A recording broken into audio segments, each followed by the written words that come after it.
আসসালামু আলাইকুম প্রিয় দর্শক, অন্নমঞ্চ অনুষ্ঠানে আপনাদের স্বাগত জানাচ্ছি।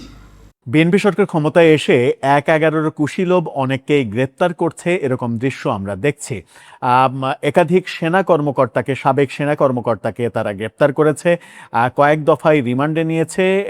সেই দৃশ্য যখন আমরা দেখছি তখন চতুর্দিকে আলোচনা চলছে যে ১/১১ কুশীলব কি সাবেক সেনা কর্মকর্তারাই শুধু, নাকি সিভিল সোসাইটির সুশীল সমাজের প্রতিনিধি কেউ কেউ ১/১১ সংগঠিত করেছেন, পেছনের মাস্টারমাইন্ড ছিলেন। এবং ১/১১ কুশীলব যারা ছিলেন তারা অনেকেই, তাদের বেশিরভাগই এই সদ্য অতীত হওয়া অন্তর্বর্তী সরকারের কুশীলব ছিলেন। এবং দুই আমলেই তাদের টার্গেট ছিল রাজনীতি বন্ধ করে দেয়া, বিরাজনীতিকরণ তৈরি করা এবং সুশীল সমাজের প্রতিনিধিদের ক্ষমতা দীর্ঘায়িত করা, যেটা আমরা গত ১.৫ বছরে প্রফেসর ইউনূস সরকারের আমলেও দেখেছি যে ১০ বছর ৫০ বছর জনগণ তাদের ক্ষমতায় দেখতে চাই, এরকম বয়ান প্রফেসর ইউনূস নিজেও দিয়েছেন। এটা নিয়ে বাংলাদেশ প্রতিদিনে একটা চমৎকার রিপোর্ট তৈরি করা হয়েছে, যেখানে বলা হচ্ছে যে ১/১১ কুশীলব যারা ছিলেন তারাই এই যে ২৪-এর আন্দোলন পরবর্তী যে সরকার, অন্তর্বর্তী সরকার, সেই সরকারের কুশীলব হয়ে ক্ষমতা দীর্ঘায়িত করার পাকাপোক্ত সিদ্ধান্ত নিতে চেয়েছিলেন। শেষমেশ বাধ্য হয়ে নির্বাচন দিয়ে তারা পালিয়েছেন। চলুন একটু জেনে দেখি যে ১/১১ কুশীলব বলতে শুধুমাত্র বিএনপি সাবেক সেনা কর্মকর্তাদের যখন ধরছে, তাদেরকে অপরাধী ভাবছে, তখন বিগত অন্তর্বর্তীকালীন সরকারের প্রধান ডক্টর ইউনূস সহ অনেকেই যারা ১/১১ কুশীলব ছিল, তারা এই সরকারে এসে আবারও রাজনীতি থেকে বিরাজনীতিকরণ এবং নিজেদের মতো করে দেশ চালানোর এবং বিদেশ নির্ভরতা তৈরি করা, গোলামির চুক্তি করা, এই মেটিকুলাস ব্যাপারগুলো কিভাবে করলেন। তাহলে অভিযোগের তীর শুধুমাত্র এই সাবেক সেনা কর্মকর্তাদের দিকে কেন থাকে, কেন অভিযোগের দিক প্রফেসর ইউনূসদের দিকে যাচ্ছে না, একটু আলোচনা করে দেখি এই ভিডিওতে। থাকবেন পলিটিক্স টিভির নিয়মিত আয়োজন। দর্শক, বলছিলাম ১/১১ কুশীলব এবং এই সদ্য অতীত হওয়া অন্তর্বর্তী সরকারের কুশীলবরা একই ব্যক্তি। সেই আলোচনার আগে একটি মানবিক ব্যাপার বলতে চাই। ফুড ফর অল এই স্লোগান নিয়ে কয়েকজন তরুণ অসহায়, দুস্থ, ক্ষুধার্ত মানুষের পাশে রান্না করা খাবার নিয়ে দাঁড়াচ্ছে। ডেসক্রিপশন বক্সে লিঙ্ক দেওয়া থাকবে, সেখান থেকে অন্তত তাদের চ্যানেলটা সাবস্ক্রাইব করে তাদেরকে অনুপ্রাণিত করবেন, যেন এই মানবিক বার্তাটা দেশের গণ্ডি পেরিয়ে সারা পৃথিবীতে পৌঁছাতে পারে। বলছিলাম ১/১১ কুশীলবের কথা। ১/১১ যারা কুশীলব ছিলেন তাদের অনেকেই, বেশিরভাগই এই অন্তর্বর্তী সরকারের কুশীলব ছিলেন। সেটা অন্তর্বর্তী সরকারের মধ্যে সরাসরি সংস্কার কমিশনের সদস্য হিসেবে কিংবা পত্রিকার সম্পাদক হিসেবে পৃষ্ঠপোষকতা দেয়া, এই ব্যাপারগুলো উঠে এসেছে বাংলাদেশ প্রতিদিনের একটা রিপোর্টে। বাংলাদেশ প্রতিদিন কাদেরকে এই দোষে দোষিত বলছেন এবং তাদের দিকে সরকার নজর দেবে কিনা সেই প্রশ্ন উত্থাপন করছে। তাদের শিরোনামটা দেখে নিন। সেখানে বলা হচ্ছে যে ১/১১ সরকারের সঙ্গে ইউনূস সরকারের যোগসূত্র, অর্থাৎ ওই সরকারের সঙ্গে এই সরকারের যোগসূত্র ছিল। সেখানে তারা দুইজনের ছবি ব্যবহার করেছেন, প্রফেসর ইউনূস এবং ব্রিগেডিয়ার এম সাখাওয়াত হোসেন, তাদের দুজনের ছবি ব্যবহার করেছেন এবং সেই সঙ্গে আরও অনেকের নাম প্রকাশ্যে একেবারে আলোচনা করেছেন। সেখানে তারা বলছেন যে ২০০৭ সালের ১/১১ ষড়যন্ত্রের সঙ্গে জড়িত ছিলেন কিংবা সমর্থন জানিয়েছিলেন এমন বেশ কয়েকজন ব্যক্তি অন্তর্বর্তী সরকারের আমলেও ক্ষমতাবান ছিলেন। যারা দুই অনির্বাচিত সরকারের আমলেই ক্ষমতার কাছাকাছি ছিলেন, তাদের লক্ষ্য ছিল এক এবং অভিন্ন: গণতন্ত্র ধ্বংস করা, অর্থনীতি বিদেশ নির্ভর করা এবং দেশকে বিদেশি শক্তির তাবেদার হিসেবে তৈরি করা। ১/১১ অধরা নীল নকশা বাস্তবায়নের জন্য এরা গত ১৮ মাসেও ষড়যন্ত্র করেছেন, এমনটা বলা হচ্ছে। এরাই হলেন ১/১১ এবং বিদায়ী অন্তর্বর্তী সরকারের যোগসূত্র স্থাপনকারী। এখন কারা তারা? বিদায়ী সরকারের প্রধান ডক্টর মোহাম্মদ ইউনূস ১/১১ অন্যতম সমর্থক ছিলেন এবং তাকে কেন্দ্র করেই ১/১১ নকশাটা চূড়ান্ত হয়েছিল। তার নেতৃত্বেই ১/১১ সরকার গঠিত হওয়ার কথা ছিল। অন্তর্বর্তী সরকারের উপদেষ্টা ব্রিগেডিয়ার জেনারেল অবসরপ্রাপ্ত সাখাওয়াত হোসেন ১/১১ সময় গুরুত্বপূর্ণ নির্বাচন কমিশনার হিসেবে দায়িত্ব পালন করেছেন এবং তিনি নির্বাচন কমিশনার হিসেবে দায়িত্ব পালন করার সময় বাংলাদেশ প্রতিদিন অভিযোগ করছে সেই সময় বিএনপি আওয়ামী লীগ ভাঙার যে চক্রান্তটা হয়েছিল সেই চক্রান্তে তিনিই নেতৃত্ব দিয়েছিলেন। আব্দুল মান্নান ভূঁইয়ার বিএনপিকে অযৌক্তিকভাবে তিনিই বৈধতা দিতে চেয়েছিলেন এমন অভিযোগ এখানে করা হচ্ছে। ২০০৮-এর নির্বাচনে তার ভূমিকা ছিল প্রশ্নবিদ্ধ। ইউনূস সরকারের সংস্কার কমিশনের গুরুত্বপূর্ণ সদস্য ডক্টর বদিউল আলম মজুমদার, যিনি এখন এই ইউনূস সরকারের পক্ষে নানা ধরনের সাফাই গাইছেন, সেই বদিউল আলম মজুমদার ১/১১-র অন্যতম কুশীলব ছিলেন। সেই সময়ও তিনি রাজনৈতিক সংস্কারের নামে বিরাজনীতিকরণ করতে গুরুত্বপূর্ণ ভূমিকা পালন করেছেন। অর্থাৎ রাজনীতিকে জাদুঘরে পাঠানোর যে মেটিকুলাস ডিজাইন সেটা তখনও হয়েছিল, এখনও করেছেন তারা ওই একই ব্যক্তি।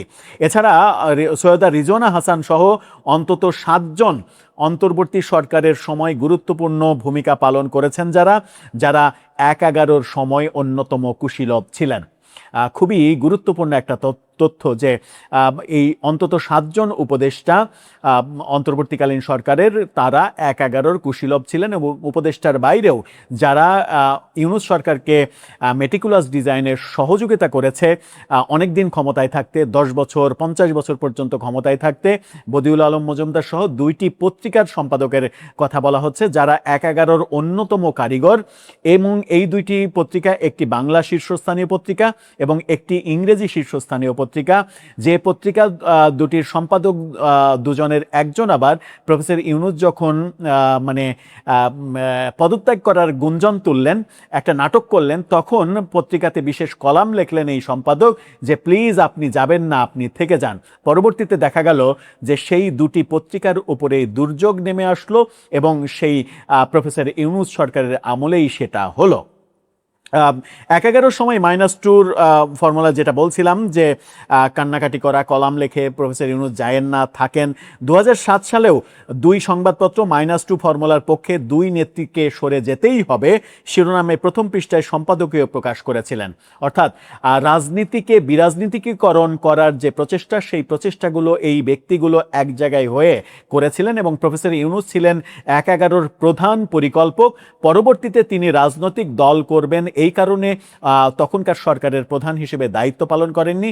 এরপরে আমরা দেখলাম যে নাগরিক শক্তি নামে রাজনৈতিক দল তৈরি করার চেষ্টা করলেন এবং সেখানে যখন তিনি ধাক্কা খেলেন, ব্যর্থ হলেন, যখন বুঝলেন যে এটা তার পক্ষে সম্ভব নয়, জনগণের সমর্থন তিনি পাবেন না, তখন তার আগেই ১/১১ সরকার গঠিত হয়ে গেছে, তখন আর সরকারে থাকা তার পক্ষে সম্ভব যেহেতু হয়নি এবং রাজনীতি করাও সম্ভব হয়নি, সেহেতু তিনি দেশও ছেড়েছিলেন। এই ব্যাপারগুলো সামনে উঠে আসছে। বিগত ১.৫ বছর এই ২ সম্পাদকও নানাভাবে প্রফেসর ইউনূস সরকারকে বহুদিন ক্ষমতায় রাখার অন্যতম পরিকল্পকদের মধ্যে তারা দুজন অন্যতম, এটা বলা হচ্ছে। বিএনপি সরকার দেশ পরিচালনার দায়িত্ব নিয়েই ১/১১ ষড়যন্ত্রকারীদের আইনের আওতায় আনার উদ্যোগ নিয়েছে। ১/১১ সময় সেনাবাহিনীতে থাকা গুরুত্বপূর্ণ কয়েকজনকে গ্রেপ্তার করে তাদের জিজ্ঞাসাবাদ করছে। এর ফলে ২০০৭ সালে সংগঠিত বিরাজনীতিকীকরণ ষড়যন্ত্রের বিচার হবে বলে জনগণ আশা করছে। এই বিচার দেশের গণতন্ত্র এবং ভবিষ্যতের অবৈধ ক্ষমতা দখলের চেষ্টা রোধ করার ক্ষেত্রে একটা বড় ভূমিকা পালন করতে পারে। ১/১১-র এসব সুশীল ষড়যন্ত্রকারীকে এখনো আইনের আওতায় আনা হয়নি। বলা হচ্ছে যে যারা এই শুধুমাত্র সাবেক সেনা কর্মকর্তারা, মূল যারা এই প্রফেসর ইউনূসের নেতৃত্বে মূল যারা ২টি পত্রিকার সম্পাদক, সুজনের সম্পাদক, সৈয়দা রিজওয়ানা হাসান সহ ৭ জন অন্তত উপদেষ্টা, সরকারের ভেতরে থাকা অনেকে, তারা ১/১১-র কুশীলব ছিলেন এবং প্রফেসর ইউনূসের অন্তর্বর্তী সরকারের মেটিকুলাস ডিজাইনেও ছিলেন। তাদেরকেও আইনের আওতায় আনতে হবে এমনটা বলা হচ্ছে। ২০০৭ সালের ১১ই জানুয়ারি ক্ষমতা দখলের আগে যারা এ ধরনের একটি সরকারের পক্ষে জনমত সৃষ্টি করেছিলেন, যারা এই সরকারের রূপরেখা তৈরি করেছিলেন, তারা কারা এই প্রশ্ন করা হচ্ছে। সে সময়ের ঘটনা প্রবাহ বিশ্লেষণ করলে দেখা যায় 2001 সালের অক্টোবরের নির্বাচনে বিএনপি নিরঙ্কুশ বিজয় লাভের পর থেকে এক ধরনের পরিকল্পনা চলতে থাকে যে কিভাবে বাইরের দেশের ষড়যন্ত্র এখানে প্রতিষ্ঠিত করে সরকারকে উৎখাত করে একটা সুশীল সমাজের একটা সরকার গঠন করা যায়, সেই কথাও এখন বলা হচ্ছে। এই প্রক্রিয়া বাস্তবায়নের জন্য 2006 সালে ডক্টর ইউনূসকে শান্তিতে নোবেল পুরস্কার দেয়া হয়। এই ভয়াবহ তথ্যও দেয়া হচ্ছে যে প্রফেসর ইউনূসকে শান্তিতে যে নোবেল দেয়া হয় সেটাও এই ষড়যন্ত্রের একটা অংশ, যেটা আমেরিকার ডিপ স্টেটের ষড়যন্ত্র। এবং ডক্টর ইউনূসের বন্ধু বিল ক্লিন্টন তার একটি বইতে এই কথাটা লিখেছিলেনও। মাই লাইফ, আত্মজীবনী মাই লাইফে বলেছেন ইউনূস যেন নোবেল পুরস্কার পান সেজন্য তিনি সুপারিশ করেছিলেন। অর্থাৎ এই পরিকল্পনাটা ফাঁস হয়ে গেছে বিল ক্লিন্টনের লিখাতে, নিজের লিখাতে।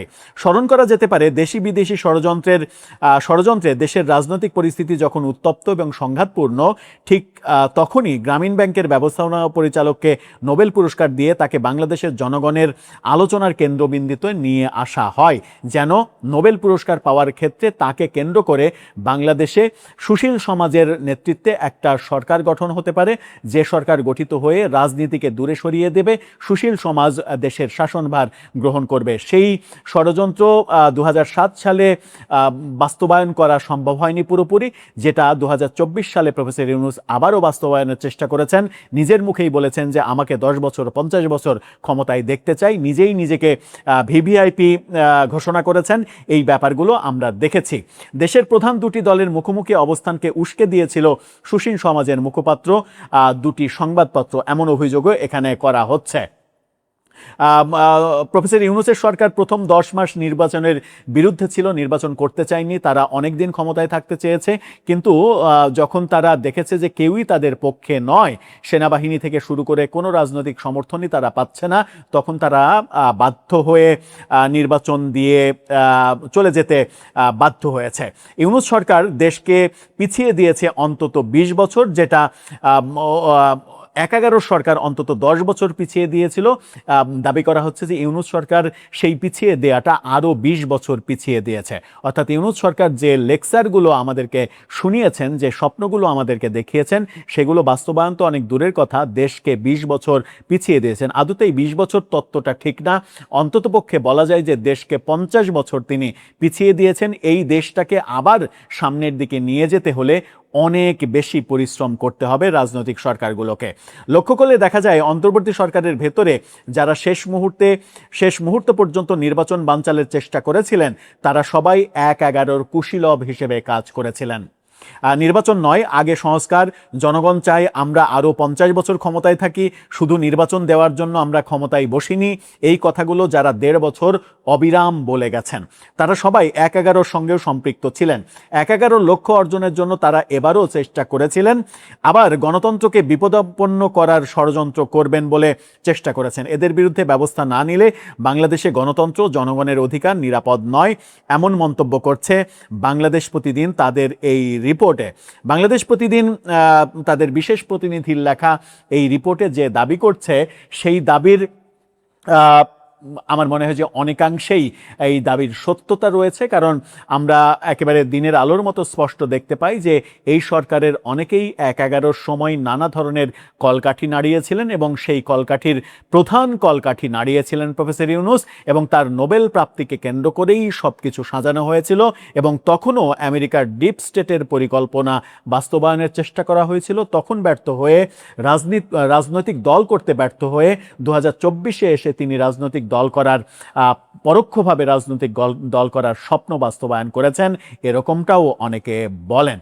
তার ব্রেন চাইল্ড হিসেবে একটা রাজনৈতিক দলকে তৈরি করা, তাদেরকে নির্বাচনে একটা ভালো অবস্থানে নিয়ে যাওয়া, এই ব্যাপারগুলো প্রফেসর ইউনূস নিজে হাতে করেছেন বলেও মনে করেন। এবং তাদের মূলত উদ্দেশ্য ছিল অনেক দিন ক্ষমতায় থেকে রাজনৈতিক দলগুলোকে নিশ্চিহ্ন করে দেয়া, এবং নিজের পছন্দ মতো নিজের তৈরি করা দলকে রাষ্ট্র ক্ষমতায় একটা সময় আনার উপযোগী না করা পর্যন্ত তিনি নিজেই ক্ষমতায় থাকবেন, এরকম পরিকল্পনা ছিল, এটা অনেকেই মনে করেন। দর্শক, আপনারও কি তাই মনে হয় ১/১১ কুশীলব শুধুমাত্র এই সাবেক কয়েকজন সেনা কর্মকর্তা? এই থিওরিতে এগোনোটা কি ঠিক হচ্ছে, নাকি বাংলাদেশ প্রতিদিন যেটা বলছে? গত ২৮শে জানুয়ারি বর্তমান প্রধানমন্ত্রী তারেক রহমানের একটি সাক্ষাৎকার ছাপা হয় বিখ্যাত টাইম ম্যাগাজিনে। সেখানে তিনি বলেছিলেন নীতিগতভাবে কোনো দল নিষিদ্ধ করার পক্ষে তিনি নন। টাইম ম্যাগাজিনকে তিনি বলেছিলেন, আজ যদি একটি দল নিষিদ্ধ করা হয় তবে কাল আমার দলও নিষিদ্ধ হবে না, তার নিশ্চয়তা কি? সেই নিশ্চয়তা কি তারেক রহমান পেয়ে গেছেন, নাকি তার সেই সংখ্যা কেটে গেছে? এমন প্রশ্ন উঠেছে কারণ বাংলাদেশের গণমাধ্যমের খবর হলো মোহাম্মদ ইউনূস তার কিংস পার্টিকে খুশি করার জন্য রাজনৈতিক দল নিষিদ্ধের বিধান যুক্ত করে সন্ত্রাস দমন আইনের সংশোধনী এনে যে অধ্যাদেশ জারি করেছিলেন, সেই সমালোচিত ও নিন্দিত অধ্যাদেশটি পাশ করার জন্য সংসদের কাছে সুপারিশ করেছে সরকারি দল বিএনপি। যদি সেই সংখ্যা না কাটে তাহলে মাত্র 2 মাসের ব্যবধানে তারেক রহমানের ঘুরে যাওয়ার পেছনে, মানে অধ্যাদেশটি আইনের রূপ দেওয়ার পেছনে কি অন্য কোনো রহস্য আছে? প্রশ্ন হলো, ভোটের আগে সরকারের আইনমন্ত্রী, স্বরাষ্ট্রমন্ত্রী, এমনকি প্রধানমন্ত্রী, যারা দল নিষিদ্ধের পক্ষে মত দিয়েছিলেন, যে দলটি আওয়ামী লীগের ভোটারদের কাছে ভোট চাইতে গিয়ে মুখে ফেনা তুলে ফেলেছিল, তারা কেন এখন নির্বাহী আদেশে দল নিষিদ্ধের অধ্যাদেশকে আইনে পরিণত করতে চাইছে, যেখানে অধ্যাদেশটি করাই হয়েছিল আওয়ামী লীগকে দমিয়ে রাখতে? বিশ্লেষকরা মনে করেন স্থানীয় সরকার নির্বাচন সহ ভবিষ্যতে অনেক নির্বাচন হবে, তার আগে আওয়ামী লীগকে কেন্দ্র করে বিএনপি এমন সিদ্ধান্ত নিতে যাচ্ছে কেন, যেখানে তারা মাত্র 1.5 মাস আগেই আওয়ামী লীগের ভোটের জন্য মরিয়া হয়ে উঠেছিল। আবার নির্বাচনের আগে শক্তিশালী দেশ ও আন্তর্জাতিক সংস্থাগুলোর পক্ষ থেকে দল নিষিদ্ধের এমন বিধানের বিরোধিতা করা হয়েছিল। বিশেষ করে ভারত, জাতিসংঘ, কমনওয়েলথের পক্ষ থেকে ব্যাপক উদ্বেগ জানানো হয়েছিল। 3 দিন পরে ভারত সফরে যাচ্ছেন বাংলাদেশের পররাষ্ট্রমন্ত্রী। তার ঠিক আগে এমন খবর কি বার্তা দিচ্ছে? আবার ঢাকার রাজপথ থেকে শুরু করে বিদেশের কূটনৈতিক পাড়া, সবখানি এখন একটাই প্রশ্ন: এই নিষিদ্ধের রাজনীতি কি বাংলাদেশে দীর্ঘস্থায়ী শান্তি আনবে, নাকি এটি এক নতুন প্রতিহিংসার চক্রের সূচনা মাত্র? বিস্তারিত জানতে চলুন যাওয়া যাক। মোহাম্মদ ইউনূস তার মিত্রদের দিয়ে যমুনার সামনে আন্দোলনের আয়োজন করেছিলেন আওয়ামী লীগকে নিষিদ্ধের দাবিতে, এমন অভিযোগ সামাজিক মাধ্যমে ভেসে বেড়ায়। গত বছরের 12ই মে অন্তর্বর্তী সরকার নির্বাহী আদেশে আওয়ামী লীগের কার্যক্রম নিষিদ্ধ করে। তার আগের দিন সন্ত্রাস দমন আইনটি সংশোধন করে। আগের সন্ত্রাস দমন আইনে রাজনৈতিক দলের কার্যক্রম নিষিদ্ধের কোনো বিধান ছিল না। অন্তর্বর্তী সরকার ওই আইনে 18-এর 2 নম্বর উপধারা যুক্ত করে, যেখানে রাজনৈতিক দলের অফলাইন ও অনলাইন কার্যক্রম নিষিদ্ধের বিধান যুক্ত করা হয়। তখন বিএনপির শীর্ষ নেতারা বলেছিলেন নির্বাহী আদেশে কোনো রাজনৈতিক দল নিষিদ্ধ করার পক্ষে তারা নয়। শুধু দলটির চেয়ারপারসন ও প্রধানমন্ত্রী তারেক রহমানই নন, বিএনপির অনেক নেতাই গত 1 বছরে বহুবার বলেছেন তারা কোনো দল নিষিদ্ধের পক্ষে নন। যেমন গত বছরের 16 সেপ্টেম্বর বিএনপির স্থায়ী কমিটির সদস্য, বর্তমান স্বরাষ্ট্রমন্ত্রী সালাউদ্দিন আহমেদ বলেছিলেন কোনো রাজনৈতিক দলের কর্মকাণ্ড বা কোনো রাজনৈতিক দলকে নিষিদ্ধ ঘোষণা করা নির্বাহী আদেশে সেটা তারা সমর্থন করেন না। নির্বাহী আদেশে রাজনৈতিক দল নিষিদ্ধ করা একটি ভয়ানক চর্চা, যেটি দেশে অরাজকতা সৃষ্টি করবে বলে তিনি সেদিন মন্তব্য করেছিলেন। চলতি বছরের 26শে জানুয়ারি বর্তমান আইনমন্ত্রী মোহাম্মদ আসাদুজ্জামানের একটি পথসভার ভিডিও সামাজিক যোগাযোগ মাধ্যমে ব্যাপকভাবে ভাইরাল হয়েছিল। ওই ভিডিওতে নির্বাচনী প্রতিদ্বন্দ্বিতায় থাকা সাবেক এই অ্যাটর্নি জেনারেল বিগত 2024 সালের আগস্ট মাসে আওয়ামী লীগ নিষিদ্ধের রিট পিটিশন নিয়ে আদালতে নিজের অবস্থানের কারণ ব্যাখ্যা করেছিলেন। তিনি তখন দাবি করেছিলেন কোনো রাজনৈতিক আদর্শকে হত্যা করাকে তিনি সমর্থন করেন না বলেই তখন রিটের বিরোধিতা করেছিলেন। আইনমন্ত্রী আসাদুজ্জামান বলেছিলেন সেদিন তিনি আওয়ামী লীগের রেজিস্ট্রেশন বাতিল করার রিটে হাইকোর্টে বাধা দিয়েছিলেন, কারণ তারা আদর্শের রাজনীতিতে বিশ্বাস করেন। তারা কোনো আদর্শকে হত্যা করে রাজনীতি করতে চান না। কিন্তু এসব মন্তব্য বা ডায়লগ ছিল ভোটের আগে, কারণ তখন দরকার ছিল আওয়ামী লীগের ভোট ব্যাংক যে কোনো মূল্যে বিএনপিকে ভোট দিচ্ছে কি না সেটি নিশ্চিত করা। সারা দেশের অনেক জায়গার মতো গোপালগঞ্জে ভোট চাইতে গিয়ে বিএনপির এক নেতা তখন দাবি করেছিলেন আওয়ামী লীগ নিষিদ্ধের মিছিলে বিএনপি কখনোই যায়নি। তবে সরকার গঠনের পর বিএনপি অন্তর্বর্তী সরকার বহুল সমালোচিত সেই অধ্যাদেশটিকে আইনে পরিণত করার উদ্যোগ নিয়েছে। সুপারসনিক গতিতে মোহাম্মদ ইউনূসের সরকার 133টি অধ্যাদেশ জারি করেছিল। ত্রয়োদশ সংসদের প্রথম দিনে গত 13ই মার্চ সবগুলো অধ্যাদেশ সংসদে তোলা হয়। সেদিন গঠিত 14 সদস্যের বিশেষ কমিটি অধ্যাদেশগুলো যাচাই বাছাই করে। সংবিধানের 93 অনুচ্ছেদ অনুযায়ী অধ্যাদেশ সংসদে পাশ না হলে 30 দিন মানে 12ই এপ্রিলের পর তা কার্যকারিতা হারাবে। গত বৃহস্পতিবার বিশেষ কমিটি 98টি অধ্যাদেশ পরিবর্তন ছাড়াই আইনে পরিণত করতে সংসদে বিল উত্থাপনের সুপারিশ করেছে। 15টি অধ্যাদেশ সংশোধন করে বিল উত্থাপনের সুপারিশ করা হয়। 16টি অধ্যাদেশে এখনই উত্থাপন নয় এবং 4টি রহিত করে হেফাজতের সুপারিশ রয়েছে প্রতিবেদনে। যে 15টি অধ্যাদেশ সংশোধন করে বিল হিসেবে সংসদে উত্থাপনের সুপারিশ করা হয়েছে তার একটি হলো 2025 সালের 11ই মে জারি করা সন্ত্রাস বিরোধী অধ্যাদেশ। এই অধ্যাদেশ বলে 2009 সালের সন্ত্রাস বিরোধী আইনের 18 এবং 20 ধারা সংশোধন করে গত বছর আওয়ামী লীগ এবং দলটির সব সহযোগী ও অঙ্গ সংগঠনের কার্যক্রম নিষিদ্ধ করা হয়।